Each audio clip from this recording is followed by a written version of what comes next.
आज हम equivalence relation का अभ्यास करने वाला है। एग्जाम क्वेश्चन को सॉल्व करने से हम डायरेक्टली चालू कर देंगे। रास्ते में जब जब जो जो चीजें इंपॉर्टेंट होगी तब तब वो चीजें मैं तुम्हें समझाता जाऊंगा।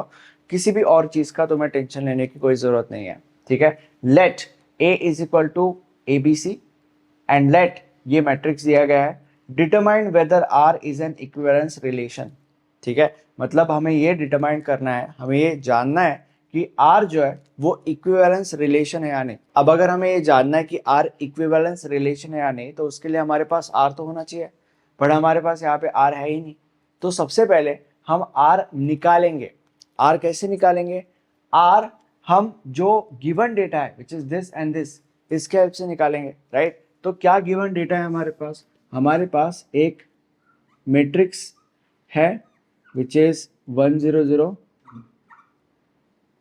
0 1 1 एंड 0 1 1, राइट। और हमें ये दिया गया है कि ए के अंदर 3 एलिमेंट्स है which is a B C. अब ऑब्वियसली ये मैट्रिक्स जो है वो इधर से ही आता है, ये 3 एलिमेंट्स है और ये मैट्रिक्स भी 3 by 3 है। तो obviously it is like this A B C A B C. अब सिंपली इस डेटा के हेल्प से हमें आर निकालना है, right. R is equal to, देखो जहां जहां पे 1 है वो पेयर हम यहाँ पे लिखना चालू कर देंगे। It's very simple. देखो ए ए, ओके, ए ए ये हमारा पहला पेयर है। उसके बाद बी बी, राइट, तो बी बी ये हमारा दूसरा पेयर है। फिर उसके बाद बी सी, ठीक है, ये हमारा तीसरा पेयर है, बी सी। देन उसके बाद C B, okay, C B, तो ये हमारा तीसरा पेयर है, C B. And next is C C, तो सी सी ये हमारा पांचवा पेयर है। तो ये हमारे 5 पेयर्स हो गए। तो बेसिकली इस मैट्रिक्स के हेल्प से हमने ये आर हमारा निकाल लिया। हमें ये डिटरमाइन करना है कि ये आर इक्विवेलेंस रिलेशन है या नहीं, ठीक है। It's very simple. क्या हो ऐसा जिससे हम ये डिटरमाइन कर सके कि ये जो आर है ये इक्विवेलेंस रिलेशन है या नहीं।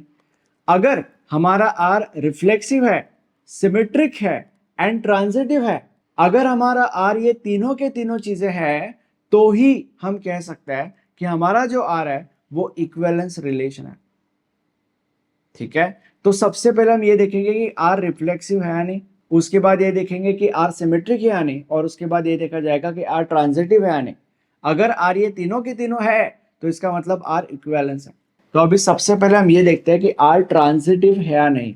अब मान लेते हैं कि मैंने तुम्हें एक एलिमेंट दिया विच इज ए, और मैंने तुम्हें बोला कि एक ऐसा पेयर बनाओ जिसमें ए है और उसका जुड़वा भाई भी है, ठीक है। तो तुम ए कॉमा ए ये पेयर बनाओगे, तो इसको हम कहेंगे जुड़वा भाई पेयर ऑफ ए, राइट। अगर मैंने तुम्हें बोला बी और बोला कि एक ऐसा पेयर बनाओ जिसमें बी है और उसका जुड़वा भाई भी है, ठीक है, तो तुम बोलोगे कि बी कॉमा बी। और ये अकेला अगेन एक ही ऐसा पेयर एग्जिस्ट करता है जिसके अंदर बी है और उसका जुड़वा भाई है। ये भी अकेला एक ही ऐसा पेयर एग्जिस्ट करता है जिसके अंदर ए है और उसका जुड़वा भाई ए है, राइट। तो बेसिकली इनको मैं कहता हूं जुड़वा भाई पेयर्स, राइट। तो हमें ये देखना है कि ये जो तीनों के तीनों एलिमेंट्स है, इन तीनों के तीनों एलिमेंट्स के जो जुड़वा भाई पेयर्स है, वो जुड़वा भाई पेयर्स इस आर के अंदर अवेलेबल है या नहीं। अगर वो तीनों के तीनों जुड़वा भाई पेयर्स अवेलेबल है तो हम ये कह सकते हैं कि आर इज रिफ्लेक्सिव। ए का जुड़वा भाई पेयर होगा ए कॉमा ए, बी का जुड़वा भाई पेयर होगा बी कॉमा बी, सी का जुड़वा भाई पेयर होगा C comma C. Simple as that. क्या ए कॉमा ए अवेलेबल है? क्या बी कॉमा बी अवेलेबल है? क्या सी कॉमा सी अवेलेबल है? इसका मतलब यह है कि ए के अंदर के जितने भी एलिमेंट्स है, सारे के सारे एलिमेंट्स के जुड़वा भाई पेयर्स इस आर के अंदर अवेलेबल है, और क्योंकि ऐसा है इसीलिए हम ये कह सकते हैं कि आर इज रिफ्लेक्सिव। तो इसीलिए अब हम यहाँ पे लिखेंगे R is reflexive since A comma A, B comma B and C comma C belongs to R, ठीक है। आर इज रिफ्लेक्सिव क्योंकि इन तीनों के तीनों एलिमेंट्स के जुड़वा भाई पेयर्स आर को बिलोंग करता है। R is reflexive since A comma A, B comma B and C comma C belongs to R. Simple as that. अब हमने ये तो चेक कर लिया कि आर रिफ्लेक्सिव है नहीं, जो कि है, हम आगे बढ़ेंगे। अब हम ये चेक करेंगे कि आर सिमेट्रिक है या नहीं। अब तुम मुझे पूछोगे कि हमें कैसे पता चलेगा कि आर सिमेट्रिक है या नहीं। देखो, इमेजिन करो कि मैंने तुम्हें एक पेयर दिया विच इज 1,2, ठीक है, 1,2 ये पेयर मैंने तुम्हें दिया और मैंने तुम्हें बोला कि इसका रिवर्स पेयर बनाओ, तो तुम मुझे बोलोगे 2,1, सिंपल एज दैट। अगर मैंने तुम्हें एक पेयर दिया 3,5 और बोला कि इसका रिवर्स पेयर बनाओ, तो तुम मुझे बोलोगे 5,3। Easy, right. तो सिमेट्रिक रिलेशन हम किसी भी आर को तब कह सकते हैं जब उस आर के अंदर जितने भी पेयर्स है, हर पेयर का रिवर्स पेयर उसी आर के अंदर अवेलेबल हो। मतलब अगर आर में 3,5 है तो आर के अंदर 5,3 भी होना चाहिए। अगर आर के अंदर 1,2 है तो आर के अंदर 2,1 भी होना चाहिए, मतलब उसका रिवर्स पेयर भी होना चाहिए बेसिकली। तो यहाँ पे बेसिकली जितने भी पेयर्स है, हर पेयर का रिवर्स पेयर इसी आर में अगर अवेलेबल है तो ही हम ये कह सकते हैं कि आर इज सिमेट्रिक या R is symmetric relation. Okay, तो चेक करते हैं। ए कॉमा ए का रिवर्स पेयर क्या होगा? ए कॉमा ए, जो कि है। बी कॉमा बी का रिवर्स पेयर क्या होगा? बी कॉमा बी, जो कि है। बी कॉमा सी का रिवर्स पेयर क्या होगा? सी कॉमा बी, जो कि है। उसके बाद सी कॉमा बी का रिवर्स पेयर क्या होगा? बी कॉमा सी, जो कि है। एंड सी कॉमा सी का रिवर्स पेयर क्या होगा? सी कॉमा सी, जो कि है। इसका मतलब ये है कि यहाँ पे जितने भी पेयर्स अवेलेबल है आर के अंदर, हर एक पेयर का रिवर्स पेयर इसी आर के अंदर अवेलेबल है, which is the reason why R is symmetric.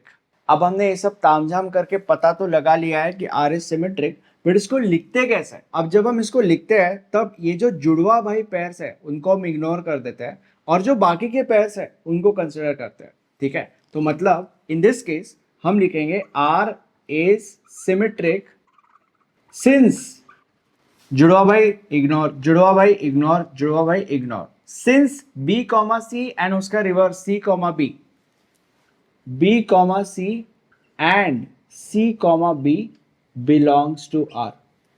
तो इसको बेसिकली इसको ऐसे लिखा जाता है। अब हमारे ये चेक करके हो गया कि आर इज रिफ्लेक्सिव और नॉट, जो कि था वो है रिफ्लेक्सिव।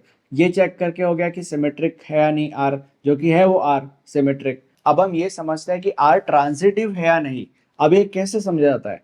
मैं सॉल्व करना डायरेक्टली चालू करूंगा, एक पैटर्न तुम्हें दिखाई देगा अगर तुम ध्यान से देखो तो, और वो पैटर्न ही तुम्हें बताएगा कि कैसे इसको सॉल्व किया जाता है, इजी पीजी। तो we are going to start from the first pair. सबसे पहली पेयर हम उठाएंगे और सबसे पहली पेयर है ए कॉमा ए, ठीक है।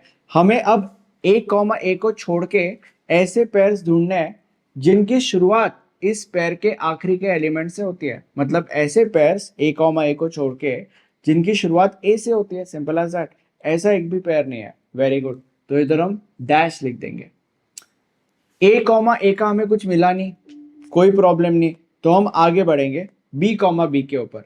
तो सबसे पहले तो बी कॉमा बी यहाँ पे लिखा जाएगा, ठीक है। अब हमें ऐसे पेयर्स ढूंढ निकालने हैं बी कॉमा बी को छोड़ के जिनकी शुरुआत इसके आखिरी एलिमेंट से होती है। मतलब ऐसे पेयर्स हमें ढूंढ निकालने हैं बी कॉमा बी को छोड़ के जिनकी शुरुआत बी से होती है। तो ऐसा एक ही पेयर है which is B comma C, तो हम यहाँ पे लिखेंगे बी कॉमा सी। ओके, अब बी कॉमा बी एंड, बीच में एंड लिखेंगे, B comma B and B comma C belongs to R. दोनों आर से लिए गए हैं इसलिए दोनों बिलोंग्स टू आर। इंप्लाइज इसका पहला एलिमेंट और इसका आखिरी एलिमेंट यानी कि बी कॉमा सी आर के अंदर होना चाहिए। क्या बी कॉमा सी आर के अंदर है, ठीक है। तो B comma C belongs to R, simple. ये हमारा बी कॉमा बी हो गया। अब ए कॉमा ए हो गया, बी कॉमा बी हो गया, मतलब ये हो गया, ये हो गया। अब हम आगे जंप करेंगे which is B comma C, B comma C. अब हमें अगेन ऐसे पेयर्स उठाने हैं बी कॉमा सी को छोड़ के जिनकी शुरुआत बी कॉमा सी के आखिरी एलिमेंट से होती है। मतलब ऐसे पेयर्स बी कॉमा सी को छोड़ के जिनकी शुरुआत सी से होती है। नहीं होती है, नहीं होती है। देखो, ये एक पेयर है और ये एक पेयर है जिनकी शुरुआत सी से हो रही है, ठीक है। तो C comma B and C comma C, C comma B and C comma C. ठीक है, अब सबसे पहले इसको हम कंसिडर करते हैं। B comma C and C comma B belongs to R, क्योंकि दोनों आर से ही आया है, इंप्लाइज इसका पहला एलिमेंट और इसका आखिरी एलिमेंट, यानी कि B comma B, B comma B. अब ये बी कॉमा बी आर को बिलोंग करना चाहिए। क्या बी कॉमा बी आर को बिलोंग करता है? वेरी गुड, करता है। So belongs to R. अब यहाँ पे हमारा ये हो गया है। अब हम इसके ऊपर जंप करते हैं, सी कॉमा सी के ऊपर। अब जब हम बी कॉमा सी के ऊपर थे, हमने दो पेयर्स निकाली थी, ये और ये। इसका काम तो हो गया। अब बी कॉमा सी इसके ऊपर जंप करेगा, बी कॉमा सी, और इसका काम हो गया। अब बी कॉमा सी इसको छोड़ देगा और इसके साथ अपना काम शुरू करेगा। B comma C and C comma C belongs to R, which implies इसका पहला एलिमेंट और इसका आखिरी element, which is B comma C, B comma C. क्या बी कॉमा सी आर को बिलोंग करता है? करता है। Very good, belongs to R, और करना चाहिए बाय द वे। ओके, तो अभी बी कॉमा सी हो गया। अब सी comma B, C comma B. अब हमें सी कॉमा बी को छोड़ के ऐसे पेयर्स ढूंढ निकालने हैं जिनका पहला एलिमेंट इसका आखिरी एलिमेंट है, या जिनका पहला एलिमेंट और इसका आखिरी एलिमेंट कॉमन है। मतलब बेसिकली एकदम आसान भाषा में हमें ऐसे पेयर्स ढूंढ निकालने हैं जिनका पहला एलिमेंट बी है। मतलब एकदम आसान भाषा में हमें सी कॉमा बी इस पेयर को छोड़ के ऐसे पेयर्स ढूंढ निकालने हैं जिनका पहला एलिमेंट बी है। Easy PC. तो ये एक पेयर है जिसका पहला एलिमेंट बी है, तो हम यहाँ पे लिखेंगे बी कॉमा बी। उसके बाद ये एक पेयर है जिसका पहला एलिमेंट बी है, तो यहाँ पे लिखा जाएगा बी कॉमा सी। ठीक है, खत्म। ओके, तो बेसिकली ये दो पेयर्स हैं। यहाँ पे हम एंड लिख लेते हैं, सी कॉमा बी लिख लेते हैं, ताकि बाद में टेंशन नहीं आएगी। Belongs to R, belongs to R, implies इसका पहला एलिमेंट और इसका आखिरी element, which is C comma B, should belong to R. क्या सी कॉमा बी आर को बिलोंग करता है? करता है मेरे भाई। तो बिलोंग्स टू आर, एंड इसका पहला एलिमेंट और इसका आखिरी element, which is C comma C, should belong to R. क्या सी कॉमा सी आर को बिलोंग करता है? करता है। तो वेरी गुड। अब सी कॉमा बी भी हो गया। अब सी कॉमा सी के ऊपर जंप करता है, सी कॉमा सी। अब हमें सी कॉमा सी को छोड़ के ऐसे पेयर्स ढूंढ निकालना है जिनका पहला एलिमेंट और इसका आखिरी एलिमेंट कॉमन है। मतलब एकदम आसान भाषा में हमें सी कॉमा सी को छोड़ के ऐसे पेयर्स ढूंढ निकालना है जिनका पहला एलिमेंट सी है। तो ऐसा एक ही एलिमेंट है सी कॉमा सी को छोड़ के जिसका पहला एलिमेंट सी है, which is C comma B, C comma B. इसका पहला एलिमेंट और इसका आखिरी एलिमेंट, यानी कि C comma B, C comma B must belong to R. क्या सी कॉमा बी आर को बिलोंग करता है? करता है मेरे भाई। अब सी कॉमा सी भी हो चुका है। मतलब बेसिकली हमने सारे के सारे पेयर्स यहाँ पे कवर कर दिए हैं। ओके, अब कब हम ये कह सकते हैं कि आर ट्रांजिटिव है? आर ट्रांजिटिव है हम तभी कह सकते हैं जब ये सारे के सारे पेयर्स आर को बिलोंग करते हो। बी कॉमा सी करता है, बी कॉमा बी करता है, बी कॉमा सी करता है, सी कॉमा बी करता है, सी कॉमा सी करता है, और सी कॉमा बी भी करता है। सारे के सारे पेयर्स आर को बिलोंग करते हैं, और इसीलिए हम यहाँ पे लिखेंगे R is transitive since this. ठीक है, तो अभी आर रिफ्लेक्सिव भी है, आर सिमेट्रिक भी है, आर ट्रांजिटिव भी है। और क्योंकि आर रिफ्लेक्सिव भी है, सिमेट्रिक भी है, ट्रांजिटिव भी है, इसीलिए हम यहाँ पे लिखेंगे R is an equivalence relation.